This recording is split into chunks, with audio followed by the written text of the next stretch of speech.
Hello dear students, स्वागत है आपका मेरे यूट्यूब चैनल पर। स्टूडेंट्स, अभी है जो आपकी परीक्षा हुई है माध्यमिक परीक्षा 2026 यानी सेकेंडरी एग्जामिनेशन 2026 साइंस सब्जेक्ट का, उसका मैं सॉल्यूशन लेकर के आई हूँ। तो चलिए शुरू करते हैं अपने पहले क्वेश्चन से। आपका पहला जो क्वेश्चन है सेक्शन ए का जो पहला क्वेश्चन है, कौन सी अंतःस्रावी ग्रंथि रक्त में शर्करा स्तर का नियमन करती है। तो ब्लड लेवल का रेगुलेशन कौन सी ग्रंथि पूछी है, हार्मोन नहीं पूछा है, ग्रंथि का नाम पूछा है। तो इसका सही आंसर अग्नाशय रहने वाला है। नेक्स्ट जो क्वेश्चन है वो है, कौन से जीव में द्विखंडन द्वारा नए जीव की उत्पत्ति हो सकती है। तो देखिए इसका सही उत्तर लेशमेनिया रहेगा। हालांकि प्लेनेरिया में भी जो है विखंडन की प्रक्रिया के द्वारा, लेकिन द्विखंडन के द्वारा जो है लेशमेनिया के अंदर जनन की प्रक्रिया होती है। अगला जो प्रश्न है वो है, पायरुवेट के विखंडन से कार्बन डाइऑक्साइड जल तथा ऊर्जा देता है, यह कहाँ पे होती है ये क्रिया। तो यह क्रिया माइटोकॉन्ड्रिया में होती है। इसका सही आंसर क्या रहेगा, माइटोकॉन्ड्रिया। अगला जो प्रश्न था वो आपसे पूछा गया था, अलैंगिक जनन में कितने जीव भाग लेते हैं। तो हम जानते हैं अलैंगिक जनन में एक अकेला ही जनक होता है जो जीव पैदा करता है। तो इसका सही आंसर क्या रहेगा, एक रहेगा, ए आंसर सही रहेगा। अगला प्रश्न है, आहार श्रृंखला में सूक्ष्म जीवों की प्रमुख भूमिका है। तो आहार श्रृंखला में सूक्ष्म जीवों की भूमिका जो है डिकम्पोजर के जैसी होती है, अपघटक। तो इसका सही आंसर अपमार्जक रहने वाला है। अगला जो प्रश्न है वो है, पीड़कनाशी की आहार श्रृंखला में बढ़ती हुई मात्रा जैव आवर्धन कहलाती है। इसका सही आंसर क्या है, छठे का सही आंसर जैव आवर्धन, द आंसर सही रहेगा। सातवां जो प्रश्न है वो आपका है, एक प्रिज्म द्वारा श्वेत प्रकाश के 7 अवयवी रंगों वर्णों में विभाजन की प्रक्रिया विक्षेपण कहलाती है, डिस्पर्शन ऑफ लाइट, इसको विक्षेपण कहते हैं। इसका सही आंसर ए रहने वाला है। नेक्स्ट देखिए, तारों के टिमटिमाने का कारण है। अगला प्रश्न आपसे पूछा है, तारों के टिमटिमाने का कारण क्या होता है, वायुमंडलीय अपवर्तन, एटमॉस्फेरिक रिफ्रैक्शन इसका कारण होता है। तो इसका आंसर से सही रहने वाला है। अगला है, दो भौतिक राशि ए दे रखा है 3 ओहम, इसका मतलब क्या है, ये प्रतिरोध है। और यहाँ पे दे रखा है ओम मीटर, यानी ये विशिष्ट प्रतिरोध है कि मान चालकों की लंबाई, चालक तार की लंबाई जो है दुगुनी कर रहे हैं।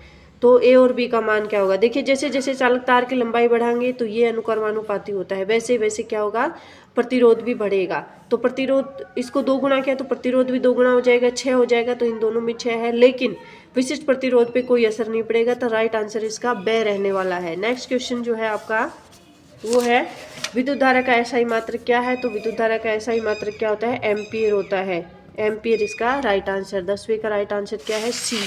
नेक्स्ट जो क्वेश्चन है वो आपसे पूछा गया है, छड़ चुंबक के भीतर चुंबकीय क्षेत्र रेखाओं की दिशा होती है। तो छड़ चुंबक के भीतर चुंबकीय क्षेत्र की रेखाओं की दिशा, भीतर की बात करें तो दक्षिण ध्रुव से उत्तरी ध्रुव, बाहर क्या होती है, उत्तरी से दक्षिण ध्रुव, लेकिन भीतर की बात पूछी है तो दक्षिण ध्रुव से उत्तरी ध्रुव इसका सही उत्तर रहने वाला है। नेक्स्ट है, फ्लेमिंग के बाम हस्त नियम के लिए सही है। तो फ्लेमिंग के बाम हस्त नियम में तर्जनी चुंबकीय क्षेत्र की दिशा को दिखाती है, अंगूठा चालक पर बल की दिशा और मध्यमा क्या होता है, धारा की दिशा। ये सही, सारे सही हैं। तो इसका सही आंसर उपरोक्त सभी, यानी द आंसर इसका सही है। नेक्स्ट क्वेश्चन देखिए, प्रश्न संख्या 13, बिना बुझे चूने का रासायनिक सूत्र। तो बिना बुझे चूने का रासायनिक सूत्र होता है कैल्शियम ऑक्साइड, CaO। नेक्स्ट देखिए, आपका प्रश्न है 14, Fe प्लस में H2O बनता है Fe3O4 प्लस में H2। इसके लिए संतुलित समीकरण में Fe का गुणांक क्या होगा। तो जैसे ही इसको हम संतुलित करेंगे तो देखिए यहाँ पे आयरन 3 है तो यहाँ पे भी आयरन 3 हो जाएंगे। और अगर हम बात करें हाइड्रोजन की, यहाँ पे हाइड्रोजन 2 है, यहाँ पे भी 2 है। ऑक्सीजन की बात करें तो यहाँ 4 है, लेकिन यहाँ 1 ही है, तो 4 से इसको गुणा करना पड़ेगा। इसको 4 से गुणा किया तो ऑक्सीजन तो बराबर हो गए, लेकिन हाइड्रोजन कम हो गए, तो यहाँ पे भी 4 से। लेकिन हमसे तो Fe का गुणांक पूछा है, तो Fe का गुणांक क्या है, 3 है। तो इसका सही आंसर से रहेगा। नेक्स्ट क्वेश्चन देखिए, ठंडे जल के साथ अभिक्रिया करके H2 गैस प्रस्तुत करने वाली धातु है। तो ठंडे जल के साथ अभिक्रिया कौन करता है, सोडियम। बहुत अभिक्रियाशील होने की वजह से ठंडे जल के साथ भी अभिक्रिया करके हाइड्रोजन गैस देगा। अगली क्वेश्चन है वो है, अभिक्रियाशीलता का सही क्रम। तो देखिए इसका बे आंसर सही है, मैग्नीशियम सबसे ज़्यादा अभिक्रियाशील, फिर जिंक है, फिर लोहा। नेक्स्ट जो क्वेश्चन है वो है आपका 17वां, कार्बोक्सिलिक अम्ल में उपस्थित प्रक्रियात्मक समूह, इसका फंक्शनल ग्रुप क्या होता है, COOH, कार्बोक्सिलिक अम्ल का। तो ए आंसर इसका सही है। आगे है हाइड्रोजन की परमाणु संख्या, बिल्कुल आसान क्वेश्चन, हाइड्रोजन की परमाणु संख्या 1 होती है। नेक्स्ट पूछा है, खालिस्तान रिक्त स्थानों की पूर्ति कीजिए। तो पहला जो खालिस्तान है वो है आपका, जीवों में सभी प्रक्रम को सम्मिलित रूप से जीवों में वे सभी प्रक्रम जो सम्मिलित रूप से अनुरक्षण का कार्य करते हैं क्या कहलाते हैं? जैव प्रक्रम। तो पहले खालिस्तान में क्या आएगा? जैव प्रक्रम। अगला है अमीबा उंगली रूपी पर्वत से भोजन के कणों को घेर लेते हैं और संगलित होकर वो खाद्य रिक्तिका बनाते हैं। नेक्स्ट में क्या आएगा? खाद्य रिक्तिका। अगला खालिस्तान देखिए, अगला खालिस्तान आपका है लक्षणों के वंशानुक्रम के नियमों का प्रतिपादन ग्रेगर जॉन मेंडल ने किया था। ठीक है, इसका क्या आंसर आएगा? Gregor John Mendel. अगला प्रश्न जो खालिस्तान है, लैंगिक जनन में संतति में गुणसूत्रों की संख्या समान बनी रहती है। अगला देखिए, जलीय विलयन में HCl के वियोजन से क्या क्या प्राप्त होता है? एक H+ आयन बनेंगे और क्लोराइड आयन बनेंगे। इसने पूछा है कि रिनाइन, तो रिनाइन क्या होगा? Chloride ion. ठीक है, तो उसका सूत्र क्या रहेगा? Cl- chloride ion.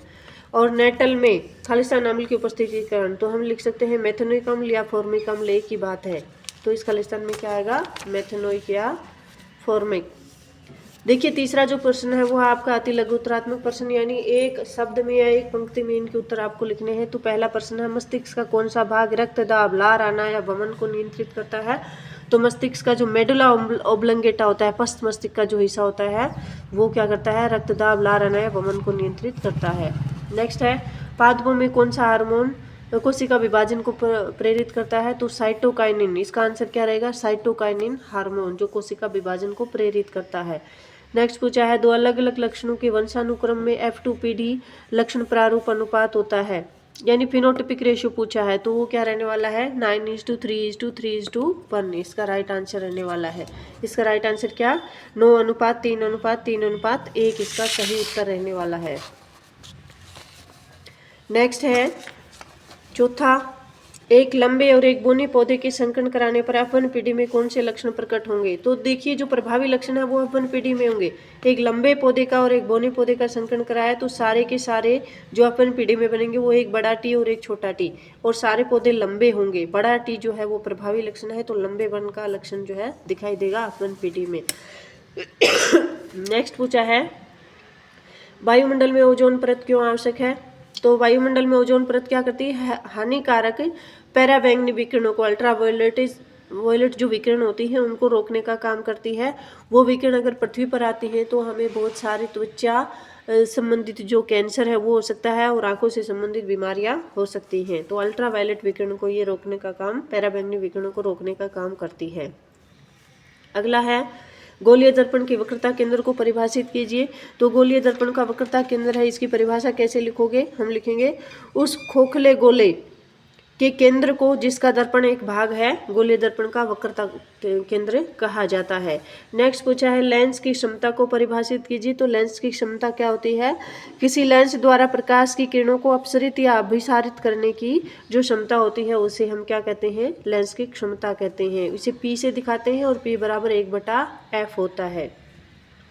नेक्स्ट है विद्युत चुंबक क्या है? तो इसकी एग्जैक्ट परिभाषा आप क्या लिखेंगे? जब किसी नरम लोहे के क्रोड पर लिपटी तार की कुंडली में विद्युत धारा प्रभावित की जाती है तो वह चुंबक के जैसे व्यवहार करने लगती है और इसी को हम क्या कहते हैं? विद्युत चुंबक कहते हैं।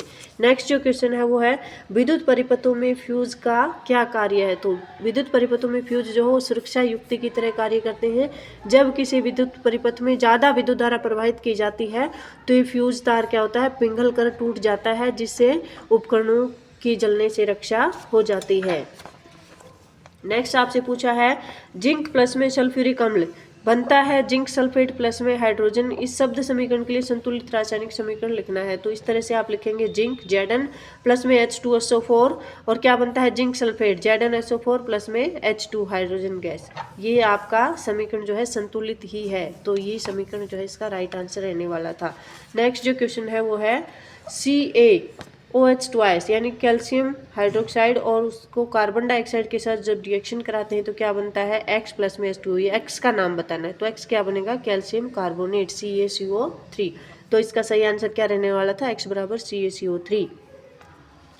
नेक्स्ट है आपका सबसे अधिक तन्य धातु का नाम लिखिए। तो सबसे अधिक तन्य धातु आपकी सोना होती है, सबसे अधिक तन्य धातु। तो ये थे आपके सारे एक एक नंबर के क्वेश्चन जो आपके पेपर में पूछे गए। विज्ञान के विषय में अगर हम बात करें तो 36 क्वेश्चन ऐसे आते हैं जो एक एक नंबर के होते हैं। तो आप कमेंट करके बताइए, मैच कीजिए अपने क्वेश्चंस को और कमेंट करके बताइए कि आपके कितने आंसर 36 में से सही हुए।